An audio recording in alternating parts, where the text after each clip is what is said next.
대단히 감사합니다.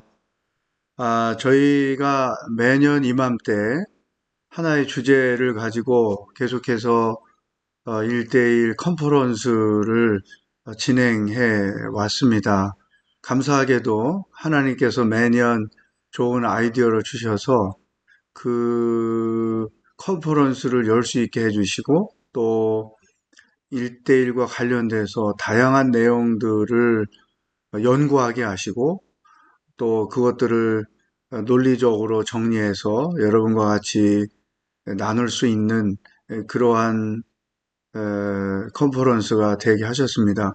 제가 볼 때 오늘의 교회 안에 모든 사역을 통틀어서 돌아볼 때 1대1 제자 양육처럼 이론적인 정리를 하고 또 성경적인 베이스를 만들어서 사역을 하는 곳은 없다고 생각합니다. 그런 점에서 1대1 제자 양육이 매년 컨퍼런스를 개최하는 것에 대하여 대단히 자부심을 갖고 있습니다. 물론 제가 내용들을 강의로 여러분들에게 소개해드리면 이미 다 여러분들이 경험하고 계신 그러한 내용들이죠. 단지 제가 그와 같은 것들을 이론적으로 정리해서 여러분과 나눈다는 것 뿐인 것이죠. 아마도 제가 드리는 이 컨퍼런스 내용을 들으시면서 공감을 대부분 하실 것 같고 또 많은 부분 동의, 제가 드리는 내용에 대하여 동의를 하실 것 같고 또 미처 이론적으로 정리하지 못한 내용들을 제가 대신 정리했기 때문에 여러분들에게 많은 참고가 될 것으로 생각을 합니다. 1대1 제자 양육, 그거 주제 하나 가지고 어떻게 매년 컨퍼런스를 열 수 있냐, 이런 질문을 제가 들었습니다. 그만큼 1대1은 무궁무진한 내용을 담고 있는 제자 훈련 과정이라는 것을 저는 자신 있게 말씀을 드릴 수 있습니다. 하나님은 우리를 단순히 교인으로만 부르지 않으셨다는 거죠. 우리를 예수님의 제자로 부르셨다는 것입니다. 그래서 하용조 목사님은 일찍이 이런 사실을 깨닫게 되셨죠. 특히 선교단체에서 활동하시면서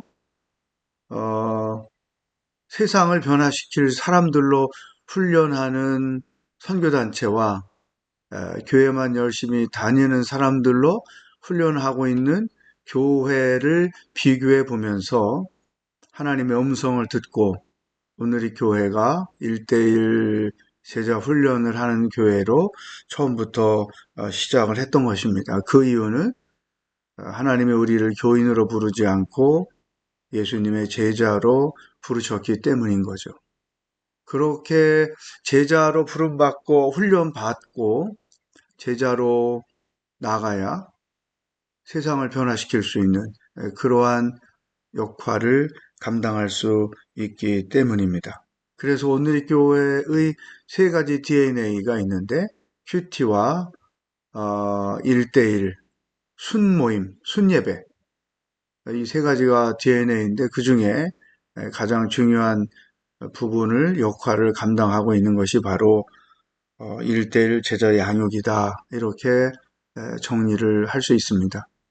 40년 동안 우리 교회가 1대1 양육을 해왔는데 제가 이제 이 40주년을 맞이하면서 1대1은 우리 교회 40년 역사에 어떤 의미가 있을까? 그런 주제를 가지고 지난 연초부터 고민을 해 왔습니다. 그러면서 자연스럽게 OMC 때의 발표 내용도 그렇고 금년 컨퍼런스 내용도 그렇고 40년을 돌아보면서 1대1이 우리 교회의 영적 성장에 어떤 영향을 끼쳤는가, 또 우리 성도들이 1대1 동반자 가정을 받고 또 양육자 가정에서 훈련을 받고 또 누군가를 양육하는 그러한 과정을 거쳐가면서 어떤 영적 성장을 이루었을까?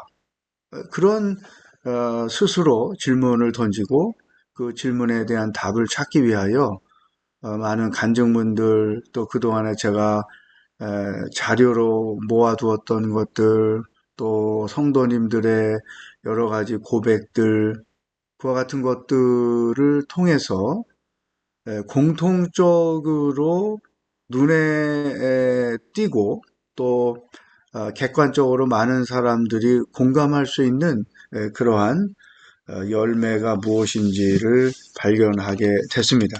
그 중에 몇 가지를 오늘 여러분과 같이 나눠보려고 생각합니다. 첫 번째는 성도들이 구원과 구원의 확신을 가지고 신앙생활을 하고 있다는 것입니다. 여러분, 신앙생활에서 가장 중요한 것은 뭐 여러 가지를 논할 수 있겠지만 기본적으로 예수님을 인격적으로 영접하고 구원을 얻는 데 있다. 우리 교회는 일대일 과정을 통해서 예수님을 인격적으로 영접하는 그러한 일들이 익숙하죠. 이미 예수님을 영접한 분들은 자기가 얻은 구원을 다시 한번 확인하는 차원에서 영접의 과정을 거쳐가지만 그렇지 못한 분들은 정말로 예수님을 인격적으로 영접하는 그러한 과정을 일대일을 통해서 경험하게 되죠. 그런데 제가 많은 그 초신자들 혹은 어, 그 신앙생활을 조금 했던 분들이 저희 교회를 왔을 때 그런 이야기하는 내용들을 참 많이 들었습니다. 교회만 열심히 다녔지.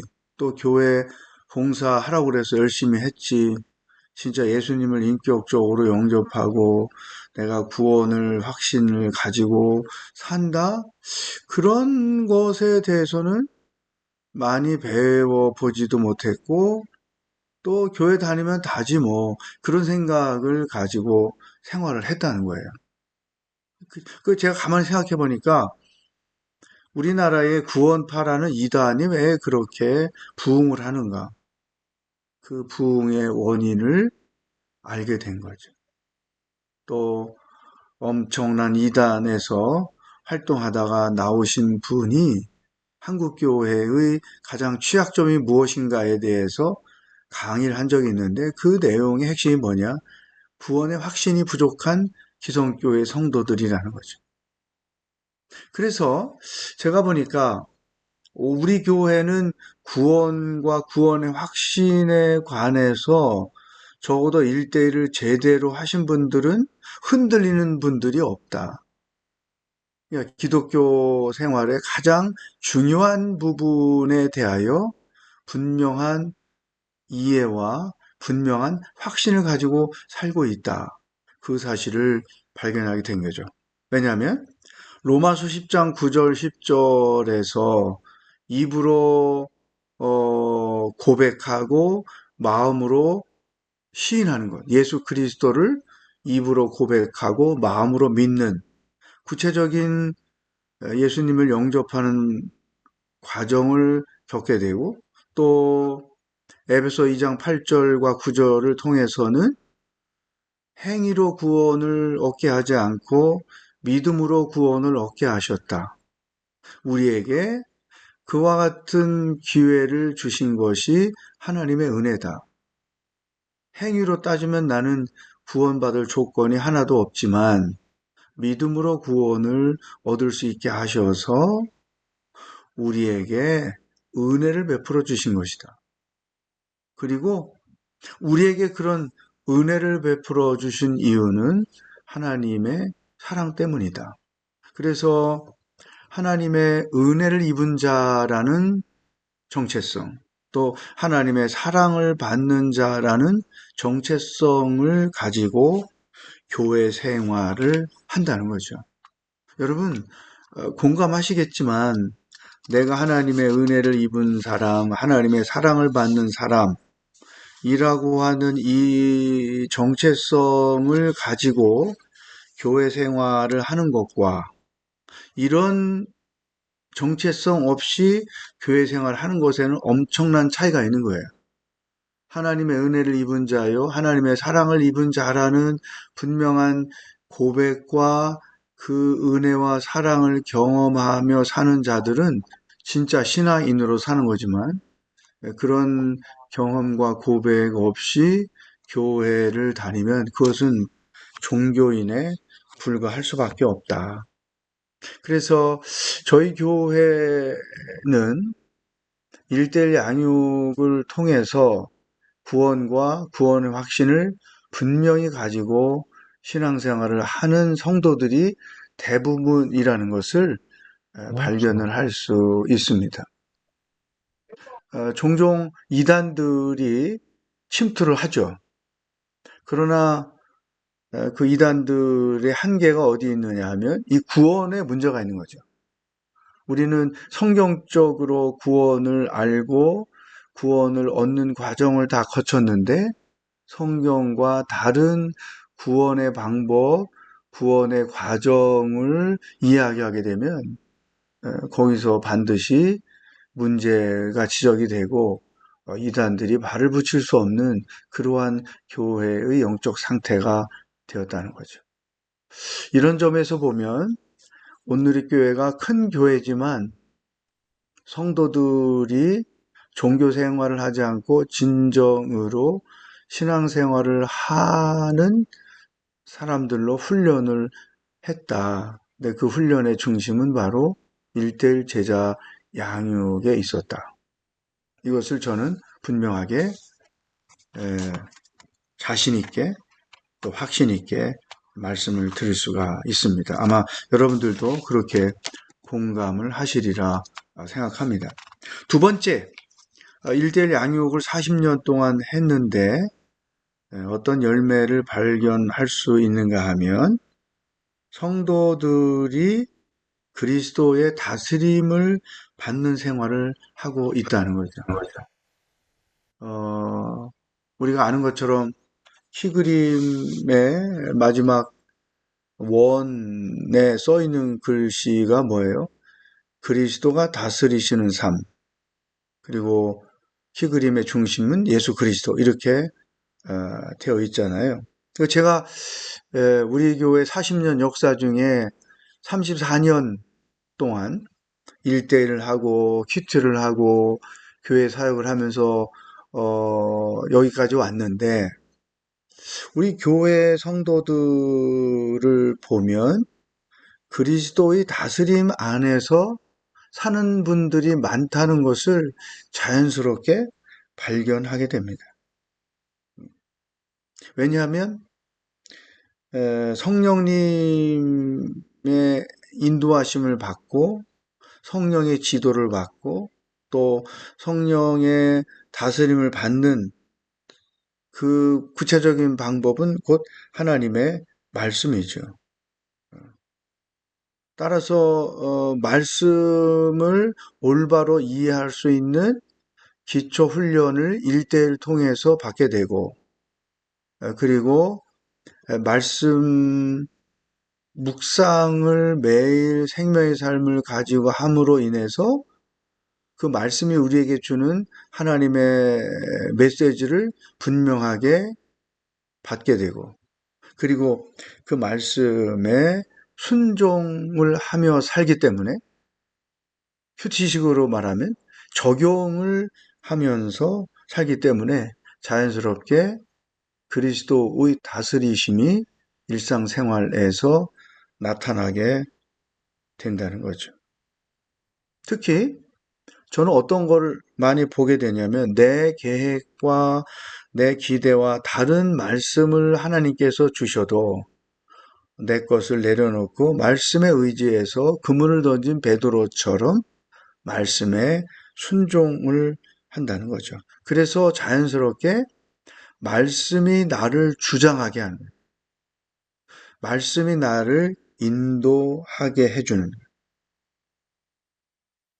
이거는 이런 제자 훈련을 제대로 받아서 제자로 사는 사람들이 아니면 경험할 수 없는 그와 같은 놀라운 역사인 것을 분명하게 말씀을 들을 수가 있습니다. 그래서 이 큐티와 1대1은 분리해서 생각할 수 없는 영성의 도구라는 거죠. 왜냐하면 1대1 양육은 예수님의 제자가 되는 훈련이에요. 어, 그, 그러니까 제자로 살기 위해서 필요한 성경에 근거한 많은 내용들을 훈련을 받는 거죠. 그리고 훈련받은 내용들이 삶으로 나타나야 하는데 그것들이 삶으로 나타나게 해주는 것이 바로 큐티인 거죠. 그러니까 1대1은 제자로 훈련받는 것이고 큐티를 매일 한다는 것은 제자로서 살아가는 방법이다. 그렇기 때문에 큐티와 1대1은 분리할 수 없는 아이템인 거죠.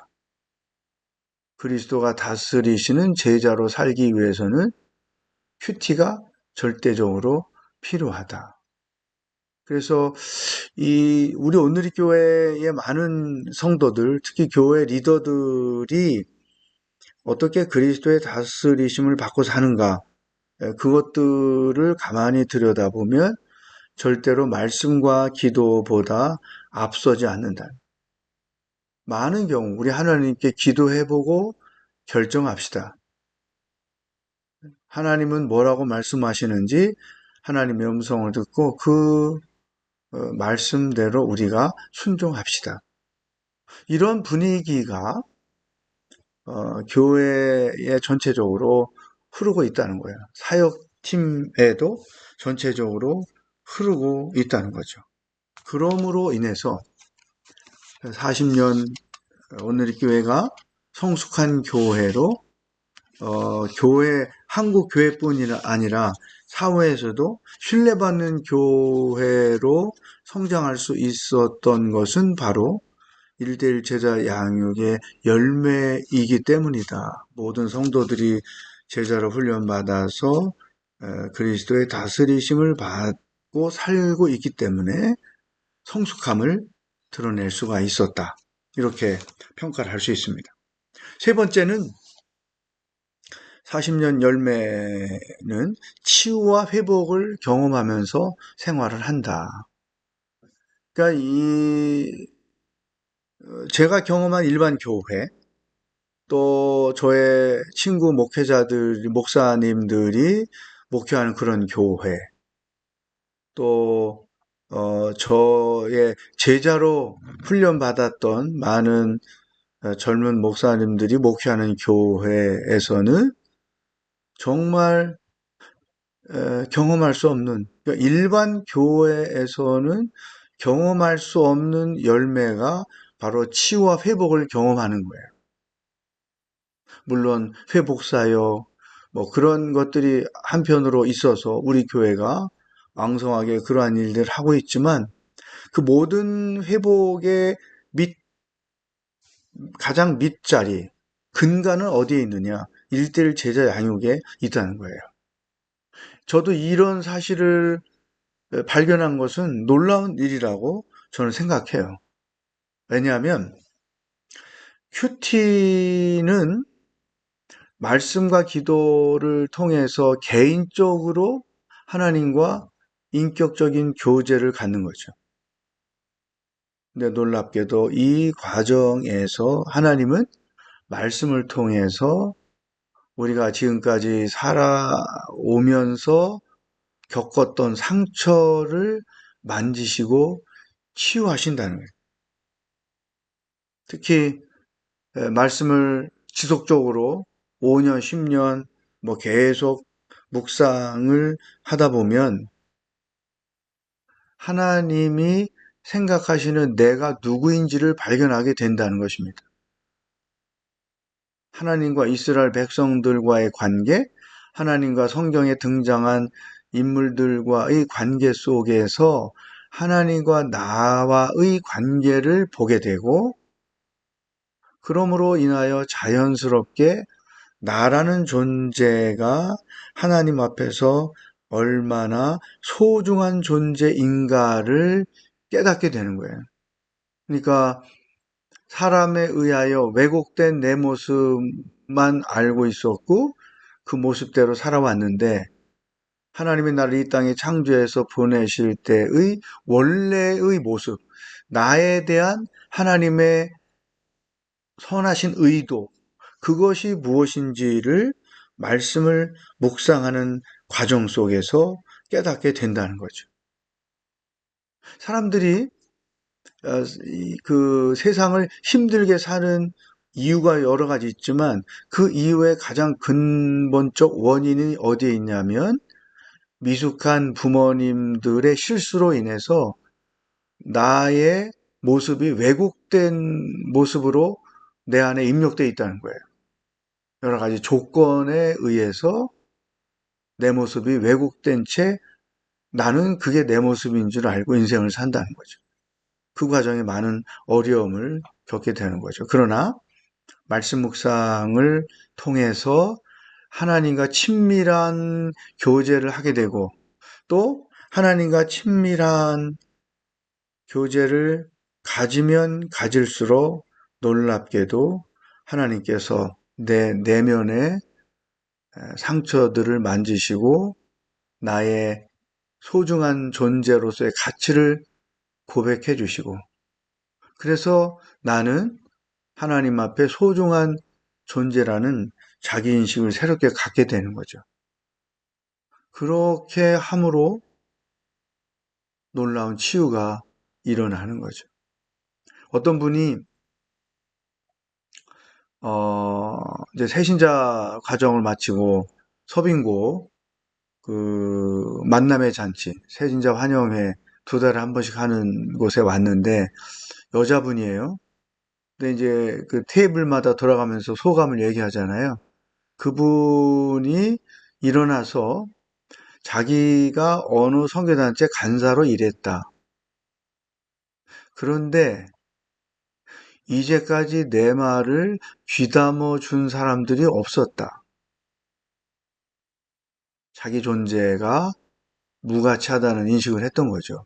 그런데 1대1을 공부하는데 양육자는 처음부터 끝까지 내가 무슨 말을 하든지 귀를 기울여 주었다는 거예요. 그럼으로 인해서 자연스럽게 자신의 존재의 가치를 느끼기 시작했다는 거죠. 그래서 1대1이 큐티를 통해서 하나님과의 관계에서 치유 회복을 경험하게도 하고 또 사람에게 받은 상처를 사람을 통해서 회복해 해주신다는 거예요. 물론 훌륭한 양육자를 만난 것이 그 자매님에게는 축복이었겠죠. 그러니까 이 자매님이 울면서 그런 고백을 하는 거예요. 아, 오늘의 1대1이 그래서 그렇게 좋은 훈련 과정이군요. 양육자를 통한 치유와 회복이 일어났다는 거죠. 여러분, 경험해서 아시는 것처럼 또 계속해서 그 경험을 하고 계신 것처럼 양육자와 동반자가 16주 동안 만나면서 교제를 합니다. 또, 자기 안에 사람에 대한 상처 때문에 쌓아놓은 벽을 조심스럽게 허물어 가게 됩니다. 사람에 대한 두려움을 제거하게 됩니다. 그래서 성령님은 놀랍게도 이 16주라는 과정을 통해서 상한 마음을 만지시고 나를 회복시켜 주시는 놀라운 역사를 행하신다. 제가 1대1을 오랫동안 섬기면서 이 치유와 회복이 어떻게 일어나는지 그 과정을 정말로 다양하게 또 수많은 간증문들을 통해서 발견하면서 자, 이 일대일 양육이 어떤 치유 사역보다도 정말 효과적인 열매를 맺는구나. 그것을 깨닫게 됐죠. 우리 교회에 처음 목회자가 오시면 교회 적응하는데 6개월 걸린다고 그래요. 어떤 분들은 뭐, 어, 열등감, 와서 보니까 목사님들 다 능력 있어 보여서 자기가 한없이 작아지고 그런 분위기를 이겨내는데 6개월 걸리고 뭐 이런 고백을 하는데요. 왜냐면 제가 이제 새로운 목사님들은 한 6개월, 1년 지나면 이런 그 커피 같은 거 마실 때 그런 질문을 종종 하거든요. 비포 앤 애프터 목사님이 느낄 때 어떤 차이가 있는지 듣고 싶다. 그러면 이제 여러 가지 얘기하는데 그 중에 하나가 이런 내용을 포함해서 오늘이 교회 오니까 성도들이 다 행복해 보인다는 거예요. 교회 생활하는 것, 자기가 맡은 사역을 하는데도 성도들이 굉장히 행복한 모습으로 신앙생활도 하고 사역도 해 간다는 거죠. 그래서 그 이유가 어디에 있지? 혼자 스스로 질문을 가지고 있었는데 6개월, 1년 지나면서 가장 기본적으로 1대1 제자 훈련을 함으로 인하여 동반자 과정, 양육자 과정, 또 누군가를 양육하는 그 과정을 거쳐가면서 이런 성령께서 이루시는 치유와 회복을 경험하기 때문에 행복한 교회 생활을 할 수밖에 없구나. 그런 사실을 깨달았다고 설명해 주는 분이 있었습니다. 어쨌든 1대1의 열매 중에 세 번째는 치유와 회복을 경험하게 한다. 그다음 네 번째는 이것도 정말 오늘의 교회만 가지고 있는 아주 유니크한 영성이라고 저는 생각해요. 뭐냐면 영적인 동반자. 이건 이제 소울메이트와 함께 교회 생활을 한다는 거죠. 우리 기독교 역사에 보면 영성의 흐름이 어떻게 이루어지는가. 또, 그, 초기 기독교회들이 가지고 있는 영성 중에 우리에게 눈에 뜨이는 것, 이제 그런 것들 중에 하나가 소울메이트라는 용어가 있어요. 근데 이제 현대 교회에서 소울메이트라는 용어가 적용되는 케이스는 거의 없는 거예요. 그렇죠? 저도 그 영성의 역사를 공부하고 또 연구 발표도 하고 신학을 공부할 때 또 박사과정을 공부할 때도 그 영국, 스코틀랜드, 아일랜드의 교회 영성을 공부하면서 이런 소울메이트가 그들에게는 너무 중요했다. 이제 그런 거를 공부해서, 그렇구나. 이렇게만 이제 생각을 했는데, 이번 40주년을 맞이하면서 가만히, 들여다 보니까, 1대1 과정이 바로 이런 소울메이트 관계를 형성해서 교회 생활을 하게 하는 기독교 영성의 핵심을 유지하고 있구나. 그런 생각을 하고. 그래서 제가 사실은 이 소울메이트라는 용어를 알고 있으면서도 1대1을 통해서 우리 교회에 이 용어가 적용된 것에 대하여 저 혼자 감동한 거예요. 맞아. 우리 교회가 이런 소울메이트 관계 속에서 신앙생활을 하게 하는 그런 교회구나. 이거는 기독교 초기에만 있었던 그런 영성이 아니고 이 시대에도 이런 소울메이트 영성이 유지되고 이루어지고 있구나. 그런 사실을 깨닫고 사실을 엄청 제가 기뻐했던 거죠. 맞아, 이게 1대1이야. 이게 어떻게 소울메이트가 형성이 되느냐. 16주 동안 교제를 중심으로 말씀을 배우고 삶을 나누고 함께 그리스도가 다스리는 삶을 배워갑니다.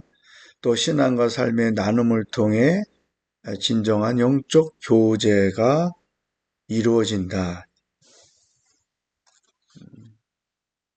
동반자는 자신이 직면하고 있는 신앙, 가정, 직장, 개인적인 고민들을 양육자와 나누고 양육자로부터 조언을 구합니다.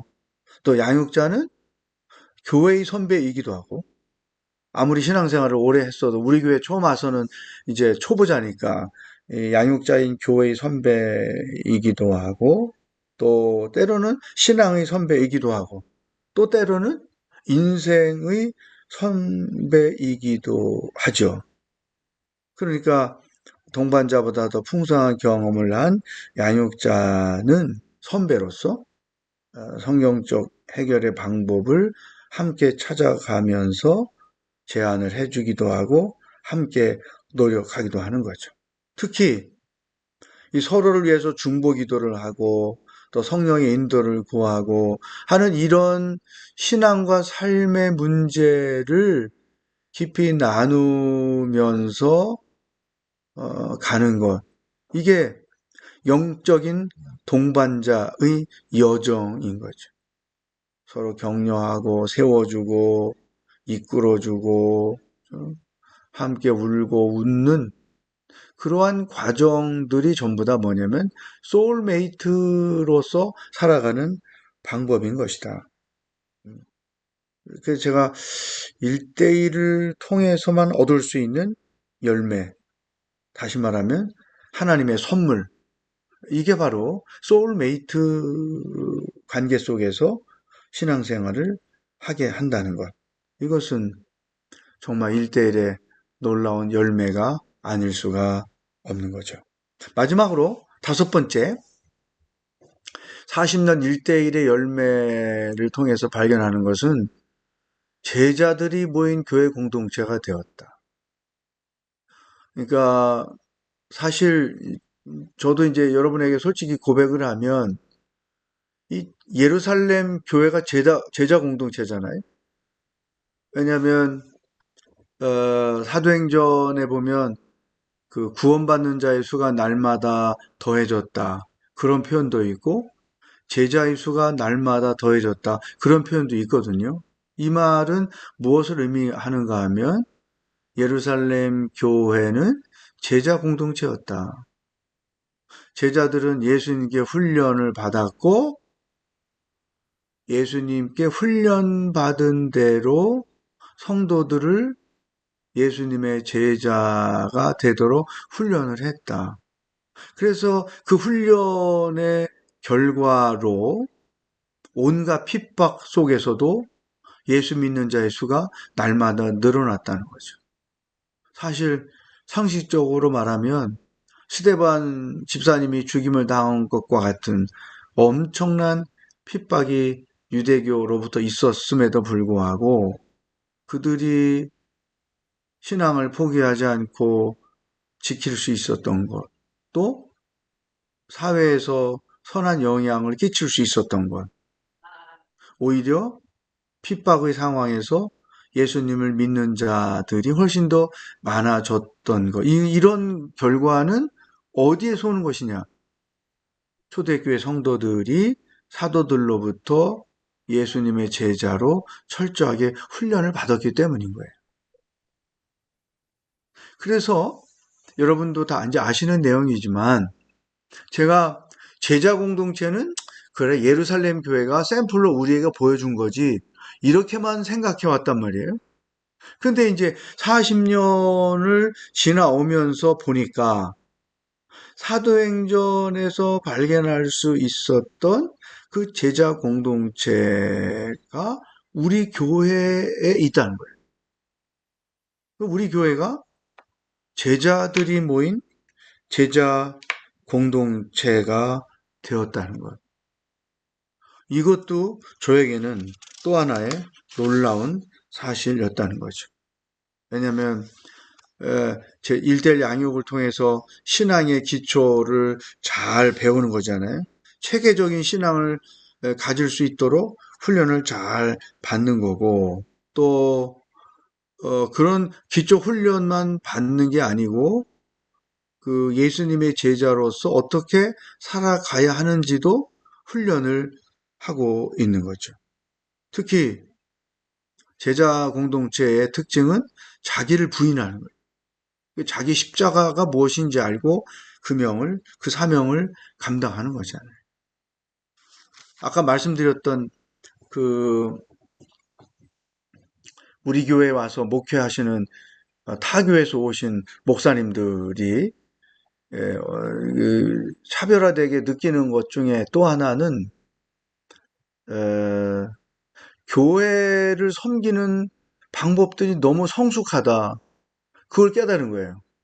우리가 이제 사역을 하잖아요. 뭐 여러분도 사역하죠. 저도 사역을 많이 하는데 정말 기성 교회에서는 경험할 수 없는 성숙함이 오늘의 교회 사역에서는 느껴진다. 그게 놀랬다고 하고 또 하나는 모든 그 사역팀을 섬기는 리더들이 능동적으로 사역을 한다는 거예요.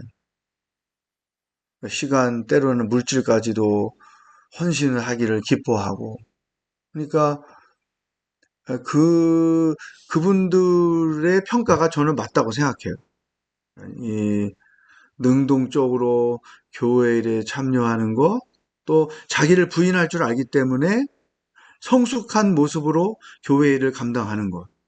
그리고 자기가 져야 할 십자가가 무엇인지 알기 때문에 교회에서 맡은 일들을 기꺼이 헌신적으로 참여하는 것.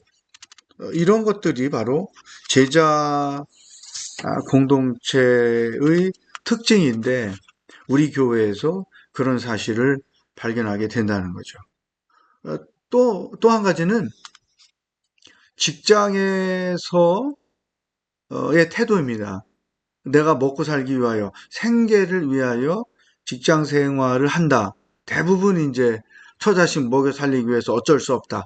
그런 인식을 가지고 직장 생활을 하지만 예수님의 제자로 훈련된 오늘의 교회 성도들은 그 직장을 하나님이 보내신 선교지라는 인식을 하는 거죠. 그러면서 사명감을 가지고 직장 생활을 한다는 거예요. 신뢰받는 직장인으로 또 사회에서도 건강한 사회인, 선한 양심을 드러내면서 사회의 한 일원으로 살아가고 있다는 거죠. 교회에서는 사랑의 연합을 추구할 줄 알고 또 사회에서는 선교지라는 인식을 가지고 자기 사명을 다 감당하고 또 어느 곳에 있든지 예수 그리스도의 제자로 살아가도록 훈련을 받고 있다. 이런 점을 생각해 보면 오늘의 교회가 바로 그 교회, 한 목사님 때부터 바로 그 교회라는 주제를 가지고 왔는데 40년 지나서 보니까 바로 그 교회의 모습을 발견할 수 있는 것이 바로 오늘의 교회다. 그 근거는 어디에 있느냐? 제자들이 모인 공동체이기 때문이다. 이 제자들이 모인 공동체가 될 수 있게 한 가장 중요한 원인은 어디에 있느냐? 바로 1:1 제자 양육에 있다. 이런 정리를 하게 되는 거죠. 아마도 여러분들도 이런 저의 요약을 공감하실 것이라고 생각을 합니다. 그러면 이제 두 번째 파트로 향후 과제에 대한 이야기인데요.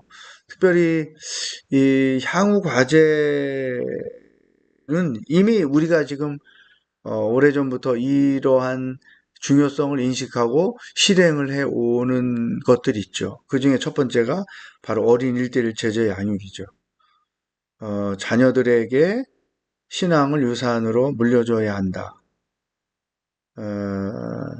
그래서 이제 2017년부터 어린 일대일 제자 양육이 런칭이 됐어요. 근데 놀랍게도 이 어린이들 양육을 해보니까 그 보너스의 열매를 얻을 수 있게 됐다. 그러니까 부모들이 자녀들에게 신앙을 잘 전수해 주기 위하여 어린이들을 시작했는데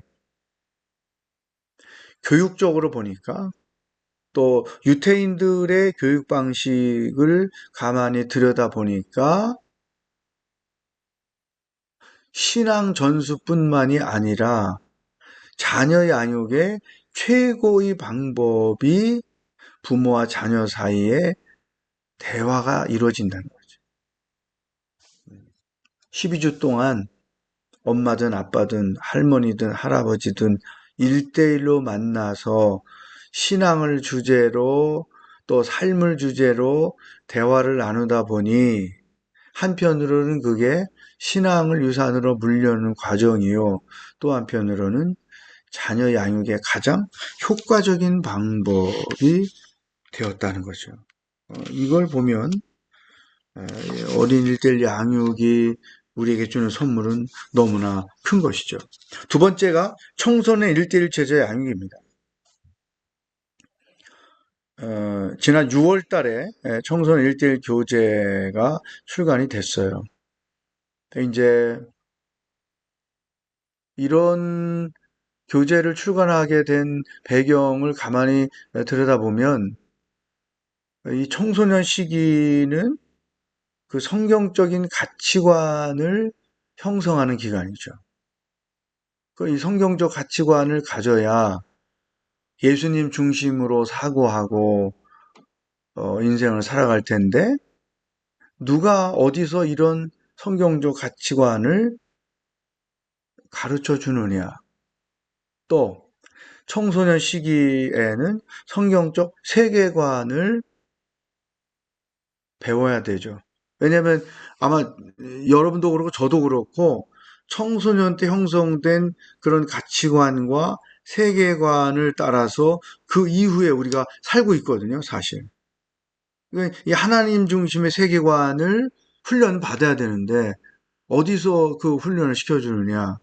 그게 청소년 1대1 양육이라는 거죠.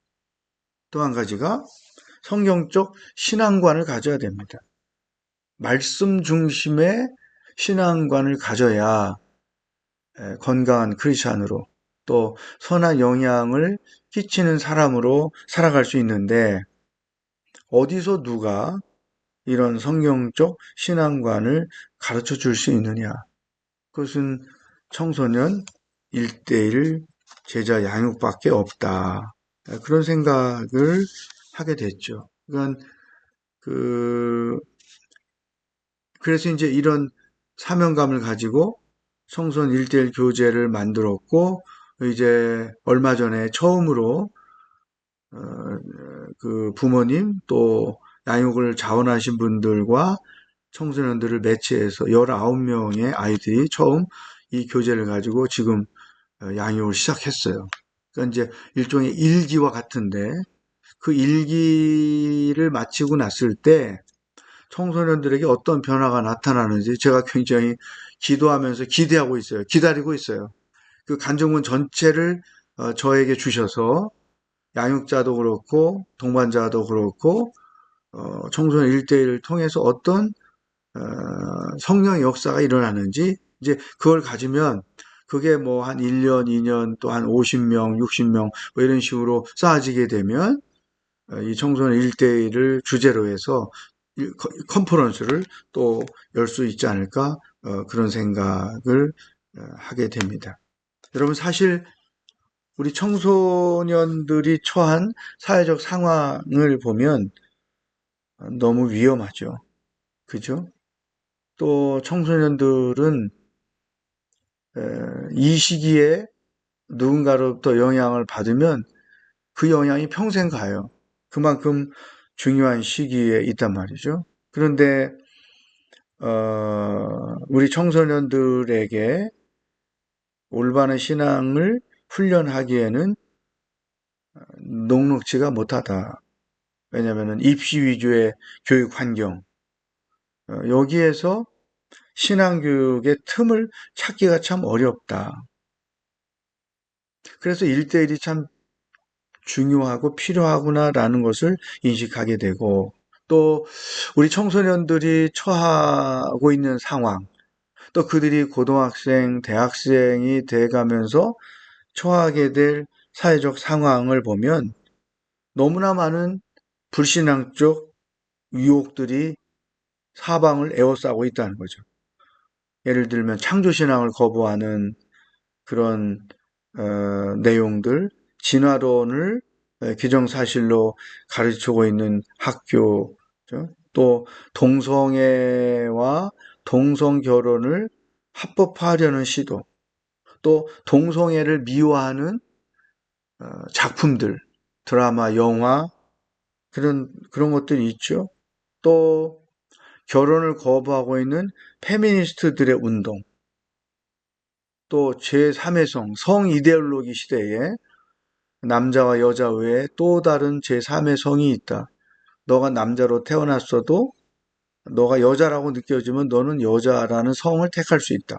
이런 성 정체성을 혼란시키는 그런 너무나 많은 어, 사탄의 유혹들이 우리 자녀들을 완전히 에워싸고 있는 거예요. 그러니까 그러한 세파에 휩싸이지 않고 크리스찬으로서 가치관과 세계관과 신앙관을 가지고 살게 하려면 1대1 제자 훈련이 절대로 필요하다.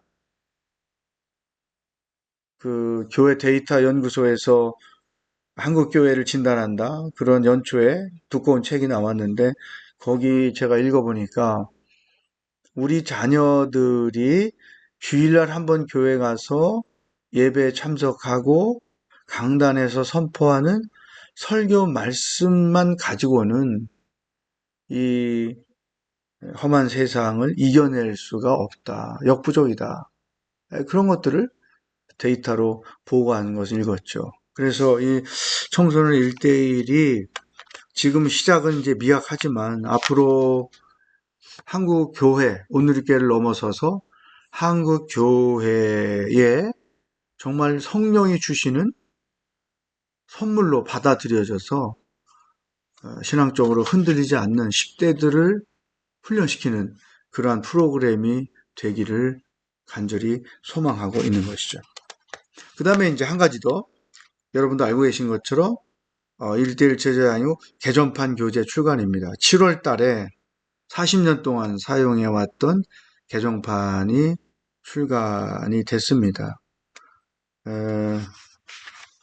이 교재를 이제 그 많은 분들이 평가를 했는데 또 실질적으로 새 교재를 가지고 양육을 하는 양육자들로부터 제가 긍정적인 평가를 받아서 마음의 기쁨이 있어요. 근데 1대1 전문가 중에 한 목사님이 이 교재를 받아들고 공부를 하고 난 이후에 저한테 뭐라고 피드백을 줬냐면 새 교재가 동반자 중심으로 편집이 되어서 너무 좋다.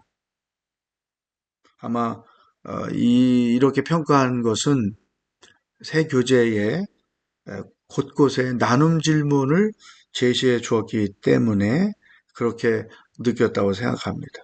그리고 양육자와 동반자에게 매우 친절한 교재로 재탄생을 했다. 아주 그 극찬의 말씀을 아끼지 않았어요. 이것은 또 제가 볼 때는 중요한 문제들마다 부연 설명을 4줄, 5줄씩 붙여 주었기 때문에 일종의 해설인 거죠. 해설을 첨가해 주었기 때문에 쉽게 말씀을 이해하고 공부를 할 수 있는 교재라고 판단이 들어서 아마도 그런 평가를 한 것 같아요. 이제 이런 이 새 교재가 출판돼서 앞으로 이제 오늘의 교회의 담을 넘어서 더 많은 한국교회 해외의 한국인들이 이 새 교재를 가지고 예수님의 제자로 훈련받는 그러한 과정들이 왕성하게 전개되기를 소망합니다. 마지막으로는 아까 우리 김가 장로님이 기도도 하셨지만 이제 아직 한 가지 더 1대1 교재를 출판해야 될 사명을 가지고 있어요. 사실 TF팀이 저한테 처음 원고를 줬지만 올해 제가 너무 많은 이런 연구안을 일을 해서 지쳐가지고 이제 내년으로 미뤄놨는데요. 2026년에는 뭐 아직 정확한 이름은 명칭은 붙이지 못해요. 시니어용이다. 아니면은 외국인 노동자들과 같이 한국어 능력이 부족한 사람들을 위한 쉬운 1대1 교재.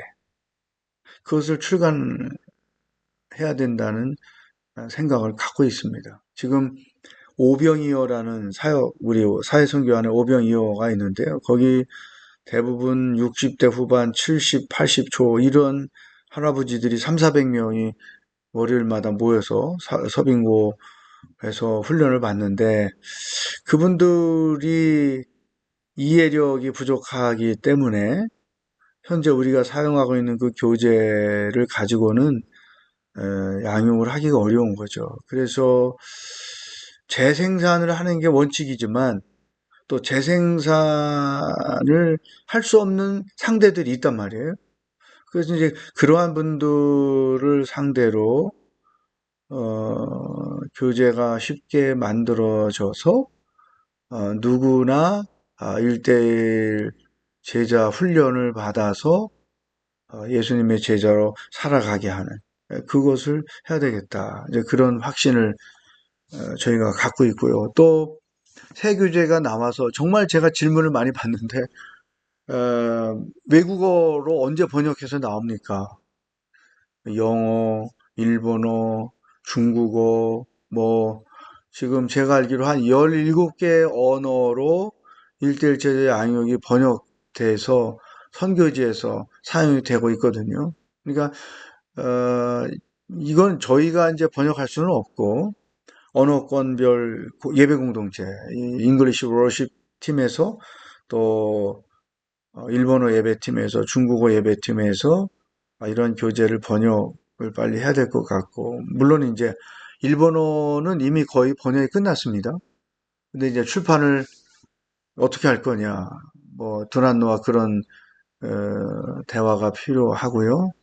또 중국어도 대만에서 아마 그 번역을 시작한 것으로 제가 알고 있고 영어만 아직 아무도 손을 안 대고 있어요. 왜 그런가 봤더니 새로 오신 영어예배 담당 목사님이 1대1 경험을 못 하셔가지고 1대1의 가치를 모르세요. 그러니까 1대1 교재, 새 교재 번역에 대해서 간절함이 없는 거죠.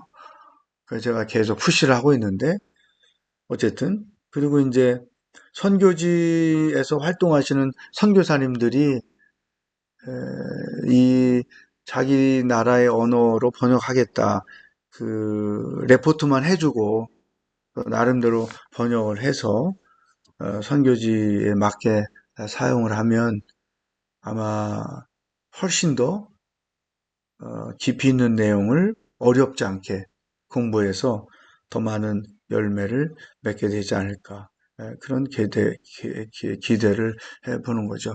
이렇게 되면 이제 어린 아이부터 시니어 노인들까지 전 세대가 또 한국에 와 있는 이주 노동자들 다문화 과정들이 점점 많아지는데 한글이 조금 부족해도 공부를 할 수 있는 그러한 교재로 출판이 돼서 그야말로 성경이 모든 사람들에게 읽혀지는 책인 것처럼 1대1 제자 양육이 모든 세대, 모든 언어권의 사람들에게 훈련될 수 있는 그런 과정으로 성장하게 되지 않을까 그런 기대를 하면서 2026년을 출발을 하려고 합니다.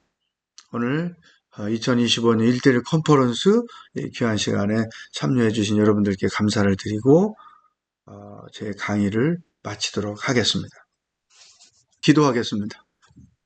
하나님 아버지, 2025년 1대1 컨퍼런스 이렇게 마무리하게 하시니 감사합니다. 40년 동안 1대1을 통해 어떤 열매를 교회 안에 맺혀 주셨는지 돌아보고 앞으로 또 어떻게 나아가야 할지 하나님의 인도를 구하게 하시니 감사합니다. 1대1 제자 양육이 주님 오실 때까지 대한민국의 모든 크리스찬들이 예수님의 제자로 훈련받는 과정으로 쓰임받을 수 있도록 인도하여 주시옵소서. 예수님의 이름으로 기도하옵나이다. 아멘. 네, 네.